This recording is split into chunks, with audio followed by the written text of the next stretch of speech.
Guys, make sure you stay until the end. We'll talk about common mistakes people make, and they may end up spending thousands of dollars on repairs, diagnostics, parts that they may not actually even need. We'll talk about that in this video today.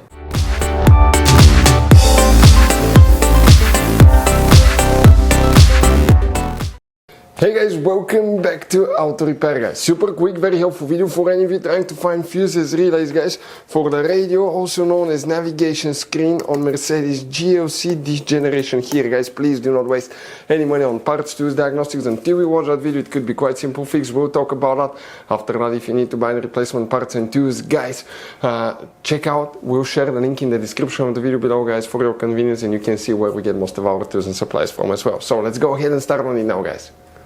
Even before we start guys, let us share something with you.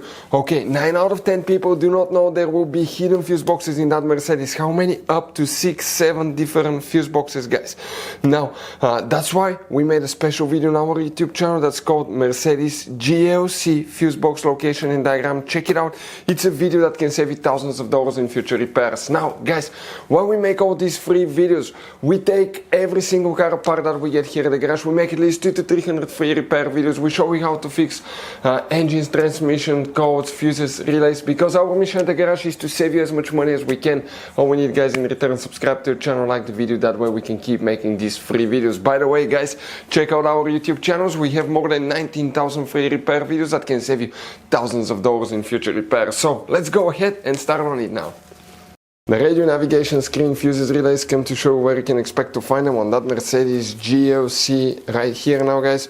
What we need to do, we'll be working in multiple fuse boxes. Make sure you stand till the end. The first one, we need to open the passenger door, and here guys on the side, on the passenger side, in the footwell compartment on the AP door, you have a cover. Open that cover. Underneath you're going to find a fuse box with a layout like this one here. Before we guys continue, let's quickly explain why it's always a good idea to test fuses and relays. So guys, let us tell you something really quick guys. People make one common mistake. They never test fuses, relays. They look at them and they assume they're good. At that point, they think they have a good fuse or relay, and they start replacing modules, computers, parts that can cost you thousands of dollars in repairs guys. Always test your fuses. You have no idea how many cars we fixed for customers that said, oh, I checked the fuse, everything's fine, but I still have a problem.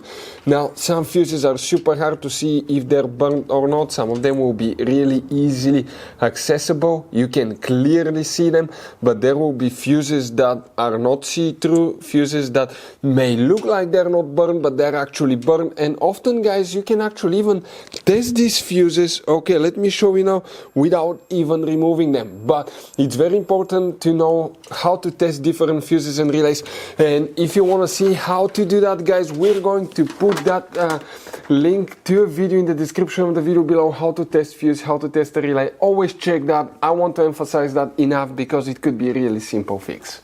The first fuse that we need to check guys, here we need to check 3 fuses in that fuse box. The first one is that fuse right here known as 322.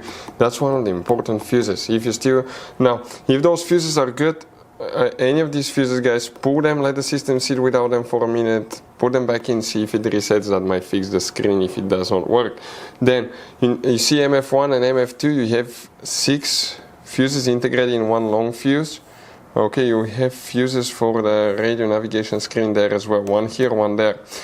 So remove it and test each one of them as well. Now we're guys not done. We need to go ahead and open the trunk. In the trunk we're going to see, if you remove the cargo liner, if you lift it up, underneath you have some storage compartment, and underneath here you have that flap. Open it, and underneath is the main trunk fuse box. Here specifically you need to check guys fuse number 423. Okay, we're talking about this fuse right here, 423, and also you will need to check fuse number 462. We're talking about this fuse right here. Those are the main fuses guys, okay, that you will need to check. If the screen still does not work, we have a video on the channel how to fix a radio screen that does not work on Mercedes GLC. Check it out, it will teach you what you need to do. Guys, this Mercedes has all kind of different fuses, right? You can see just in this fuse box we have 2 different kinds. Then if you go in this one, you have even some more special fuses right there in the trunk fuse box as well, guys. Now, it's always a good idea to keep some spare ones, guys, in the glove box for a peace of mind. That way, if you're in the middle of nowhere, you need a fuse, you replace it, you're back on the road. Otherwise, we'll be stuck in the middle of nowhere, guys. We'll share the links in the description of the video below, where you can get replacement fuses, relays, where we get most of our tools, part supplies from as well. Hopefully, guys, the video was helpful. If you have any questions, don't hesitate to let us know. Thank you for watching and see you next time.